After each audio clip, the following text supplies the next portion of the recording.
O'Reilly here. Welcome to the No Spin News for Monday, January 13th, 2025. Stand up for your country. Last week of Joe Biden's term, thank God. And I mean that seriously. I'm not being sarcastic or facetious, as the president might say. This is no joke. Joe, you've been terrible. You've been awful. And you've hurt us all. Now, if you have a copy of Confronting the Presidents, and I hope you do, Martin Dugard, my co-author, and I wrote essays on both Donald Trump and Joe Biden at the back of the book. It's the last chapter. And I'd like you to go back and reread them or buy the book and read them for the first time. And you'll see my view of Trump and Biden separately and Dugard's view and what has transpired, because we wrote the book, of course, before the vote last November. And it's fascinating. So you might check that out. Now, we have history unfolding in California with these wildfires. And it is very, very troubling to me as an American citizen. And I'm going to give you right now in the Talking Points memo the best analysis of this situation you will get anywhere on the planet. Now, I know I'm bragging, and I don't mean to do that, but I want to get your attention, and I want you to pay close attention to what we're going to present to you. If you think I'm wrong, Bill@BillO'Reilly.com. We're always pleased to hear dissent, name and town, of course. So here is the Talking Points memo. Right now, as I sit here in New York, about 25 people, and I say about because they're searching, and they're going to find, the death toll is going to be about 50. When this is all over, all right? At least 150 billion in damage. That's going to go to 250.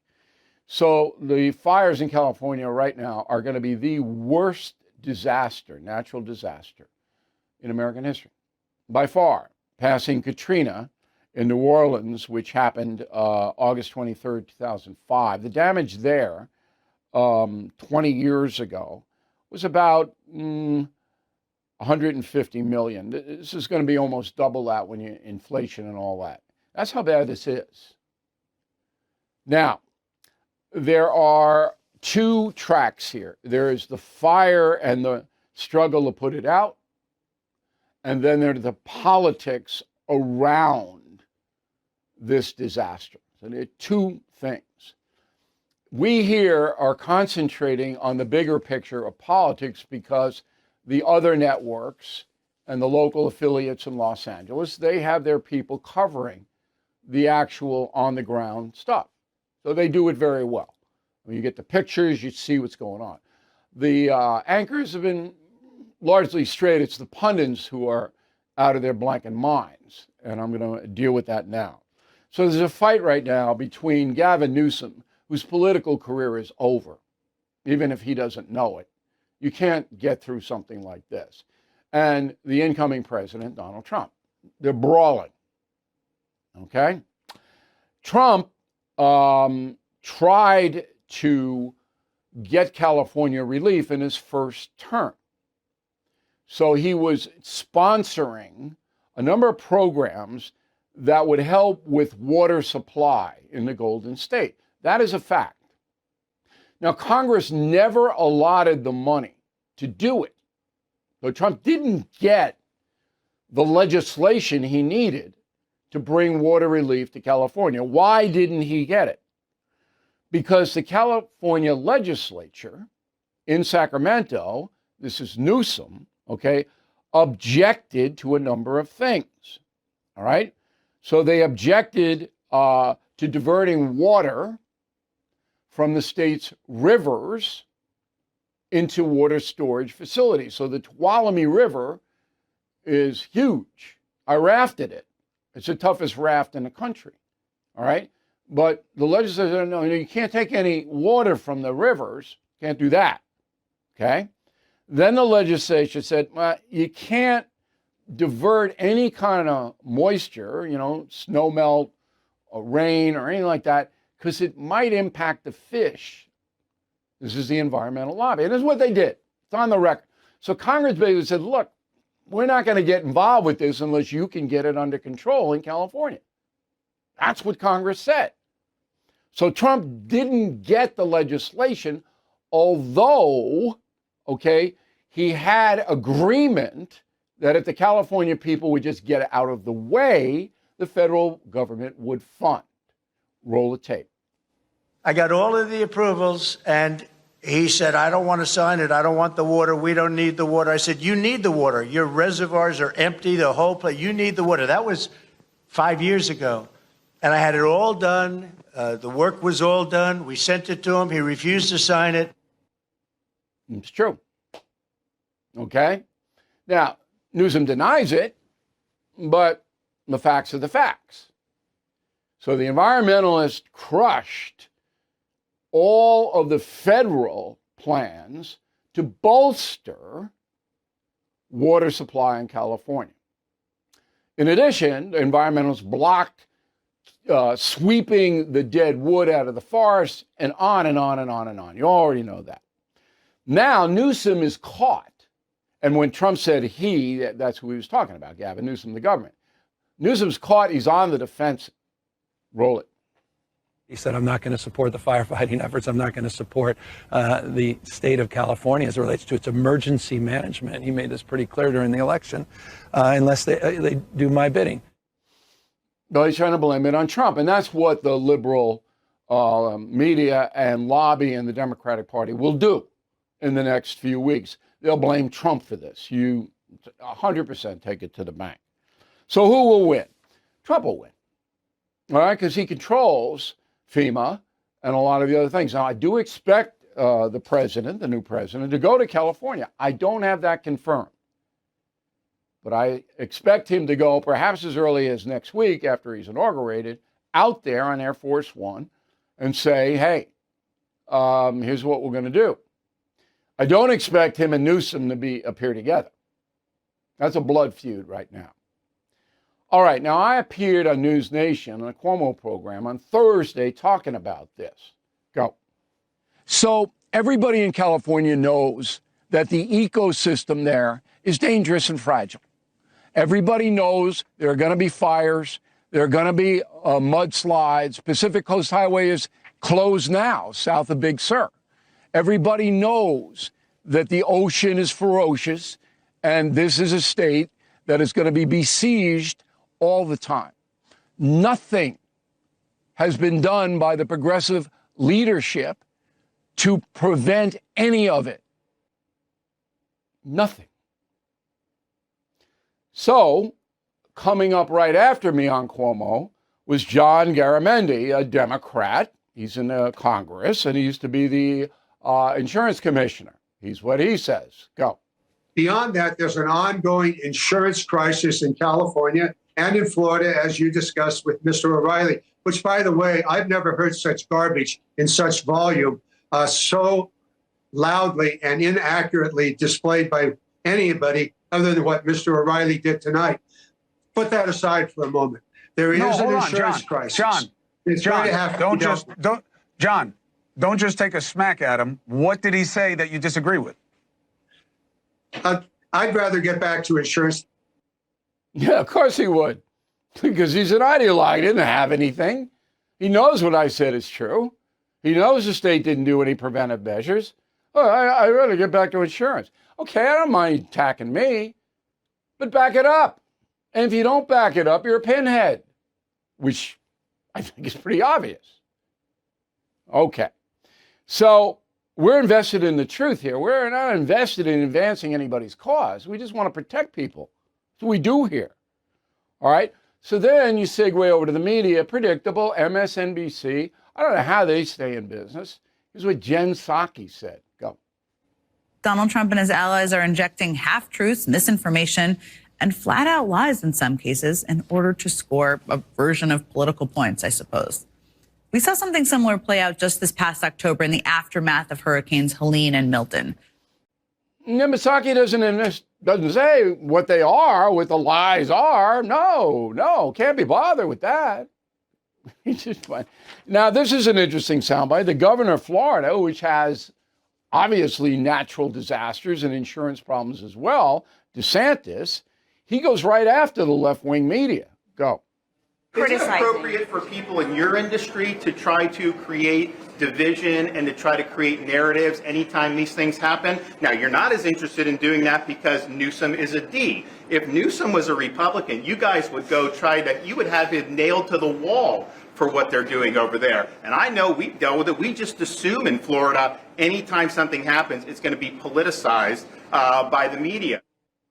Yeah, and it will be. More facts.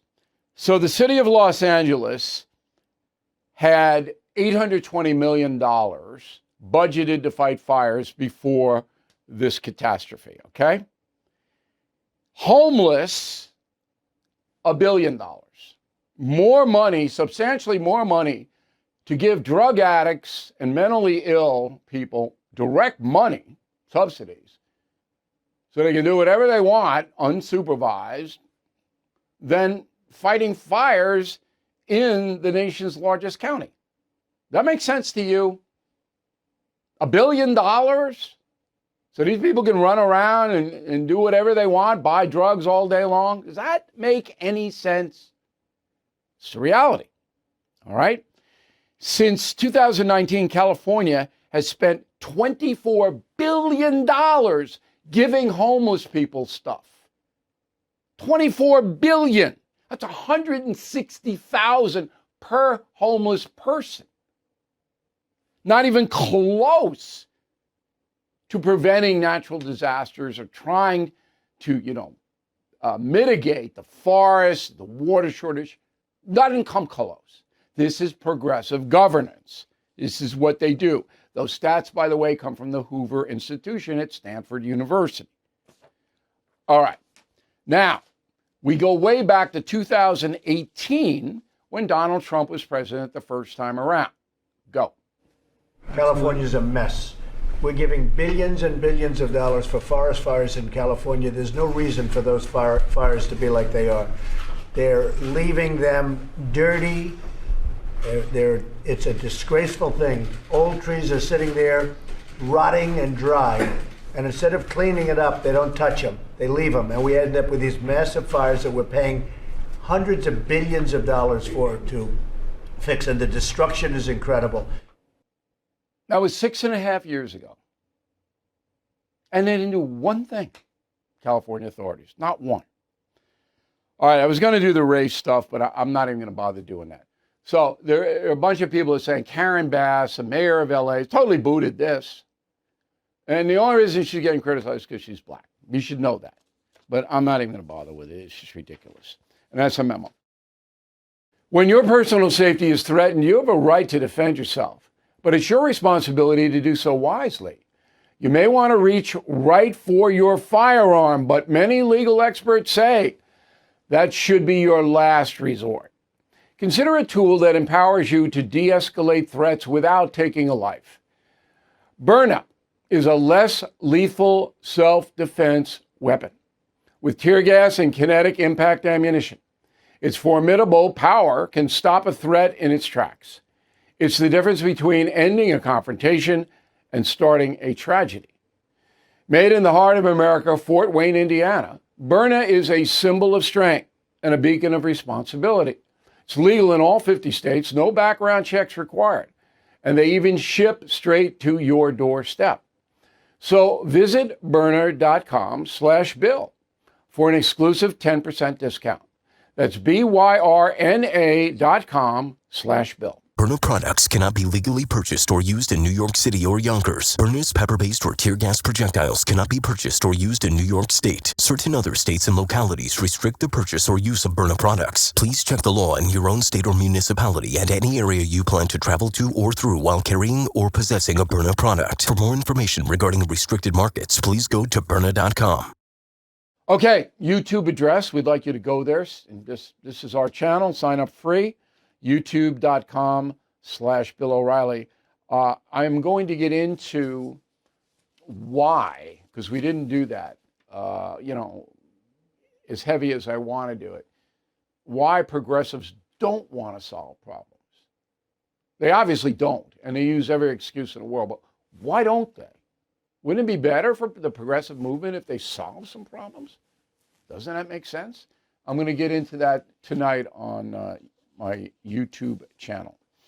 Mail, Michelle Sarconi, Valley Stream, New York, out here on Long Island. Mr. Reilly, you did a perfect job on NewsNation with Chris Cuomo explaining how progressive leadership does not work. I wish that clip of your explanation could be heard by every person in the world. Well, millions, because of YouTube, are hearing me now, Michelle, but I appreciate that very much. We go to Jeffrey Robinson, Birmingham, Alabama. Joe Biden said Los Angeles will be 100% reimbursed by the federal government. Just curious, taxpayers of America will pay for that. Of course they will. Who do you think is going to pay for it, Joe? Any kind of federal grant to do anything comes right from us. That's why we have a $37 trillion debt. Message board, if you are a concierge member, you get to the message board. Okay, this is fun for you and you'll learn a lot. William, Karen Bass and Gavin Newsom need to have a recall election. Last time Newsom's Hollywood and Silicon Valley friends got him over the top. Yesterday, Maria Shriver was on Today's Show and said California taxes and crime were way too high. And when she says that, you know Democrats in California are in trouble. California is crazy. I mean, I've said this, a beautiful state. Great weather. Crazy. John Vanneman, Oceanside, California. There you go, John. I hope you're safe out there. Thanks for the column regarding California fires. I agree 100%. I was born and raised in North San Diego County. I've watched the sad decay of my whole life. So we have the column, okay? Sunday column, free. Go to BillO'Reilly.com, read it, weep. All true. Diane Braga, Mainville, Ohio. Dear Bill, I would like to help the victims of the devastating fires. Could you please direct me to a reputable source? Right now, the Red Cross is the place to go. All right?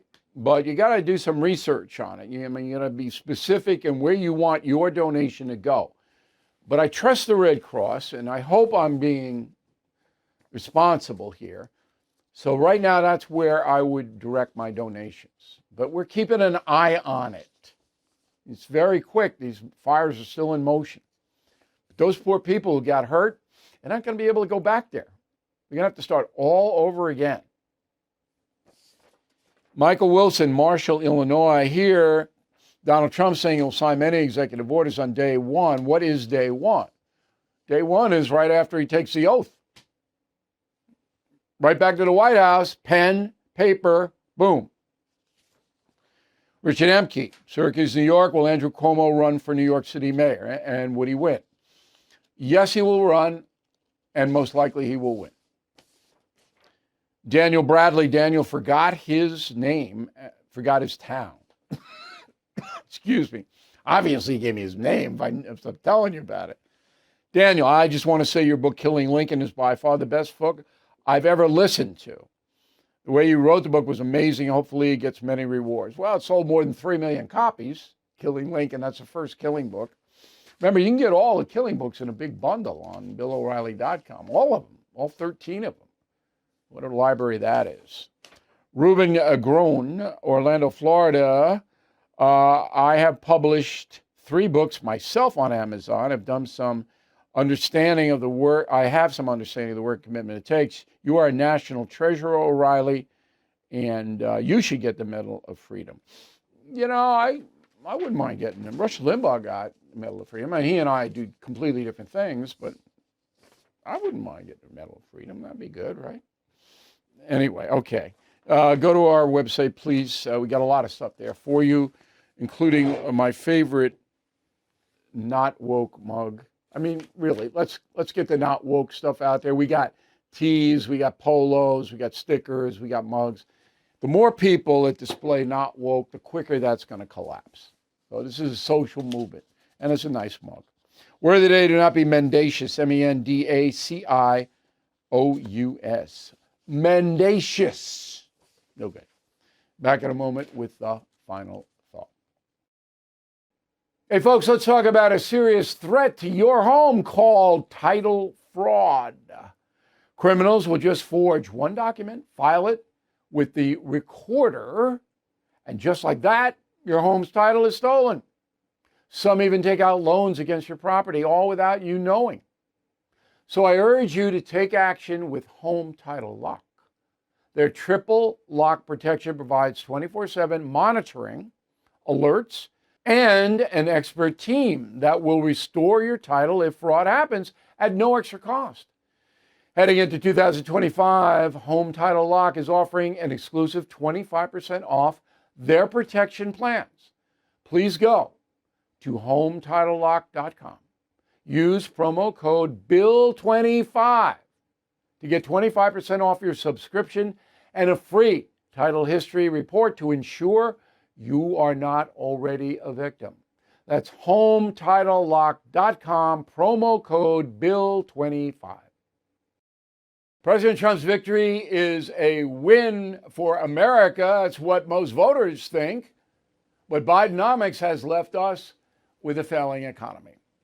I rely on American Hartford Gold to protect my savings with physical gold and silver, and you should consider that.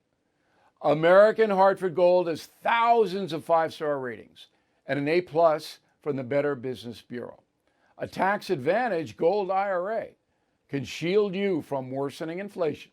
You can even roll over your 401k or IRA tax-free and penalty-free. So act now before it's too late. Call or text American Hartford Gold. Tell them Bill O'Reilly sent you for up to $15,000 of free silver on qualifying orders. Call 866-501-5201 or text BILL to 65532.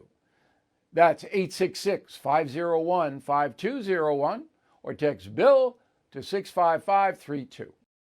Okay, it's the final thought of the day. As you know, the inauguration is Monday. We have a special, my book, The United States of Trump, and a Stand Up for Your Country mug, or one of our good mugs together. No spin mug. Okay, we're changing them. No spin with the American flag. Together. Now, The United States of Trump, a massive bestseller, #1 on the New York Times list. What this book is explains Trump the man. Not a policy book, not an ideological book, none of that. Who he is. Now, I've known the man for 35 years. I think I know him as well as any journalist, historian knows him. And the book's honest. Okay. NewsNation, and again, I'll be on there tonight with Vittert and Wednesday with Cuomo, and that's every week, came to me and said, look, can we do a documentary off the United States of Trump before the inauguration? I said, yeah. So we shot it on Friday. And I'll tell you what, if you want to know, and you don't have to like Donald Trump, but if you really want to know about him, why he does what he does, the whole history about his movement. So the documentary will be on. I hate to use the word documentary because it's more of it's like a movie. And it's going to be on NewsNation at 8 p.m. 9 p.m. Friday. I should know when my own show is going to be on. 9 p.m. Friday night. And then they'll rerun it at 8 p.m. Sunday night before the inauguration on Monday. Got 2 shots at it, but you want to see it on Friday because this is going to be big. Millions and millions of people will see it. It's not about policy at all. There are a few things. Leland Vittert is the interviewer, and he asked me, well, why is Trump doing this? Why is he doing Greenland? Why is he doing, So there's a bit of that, but it's more, I don't say this is good, this is bad, I don't do that, all right? I explain the reasoning behind it. And I also tell stories never before heard, ever, about Donald Trump because I witnessed them. So tomorrow in this slot, final thought, I'm going to run you a 3-minute teaser on it. And then Thursday, we'll have a little bit more for you. But I want to flag you so you can put it down on your calendar. Everybody's busy these days and all of that. But really, it is worth watching. One final comment on this. As you know, if you follow me, I'm no cupcake guy. I can't tell you how many times the last 14 months Donald Trump has expressed dismay directly to me about stuff I said about him. And I always have the same reply. I go, look, I have to see it. I have to tell it the way I see it. And sometimes you're not doing the right thing, in my opinion. You're not perfect. All right? So there's no cupcake here. This is the truth, as I like to say. And I think Trump respects that. I think he does. He wouldn't give me 3 hours of his time on January 2nd if he didn't respect it. And I didn't even know I was doing the documentary on January 2nd. That just whipped up fast. So I'm going to show him 3 minutes, Trump. I'm going to show him 3 minutes. I'm trying to pick out the clip to show him. I think that's only fair. He doesn't have any sway over it. He can't say, no, I don't want you to use that. I'm going to use what I want. I got a letter today about somebody saying, hey, did you show Donald Trump the manuscript of United States Trump before it was published? I said, no, I would never do that. I never do any of that. But I think out of respect, I got to give him a heads up. I do it for Biden if I were doing a documentary on Biden, and I might do one. Absolutely might do one on Biden. But I don't know him at all. I met him once, brief conversation in D.C. So I can't give you Biden personal, can't. I can give you Biden policy, but Trump, I can really give you stuff you don't know. So anyway, I'm looking forward to the reaction of this. This is gonna be big. The United States of Trump, NewsNation, 9 p.m. Friday, January 17th, rerun again January 19th, Sunday at 8 p.m. Thank you for watching and listening to the No Spin News tonight. We'll see you tomorrow. Thank you for watching the No Spin News. To watch the full episode anytime on BillO'Reilly.com, please sign up to become a premium or concierge member. Visit BillO'Reilly.com to sign up and start watching today.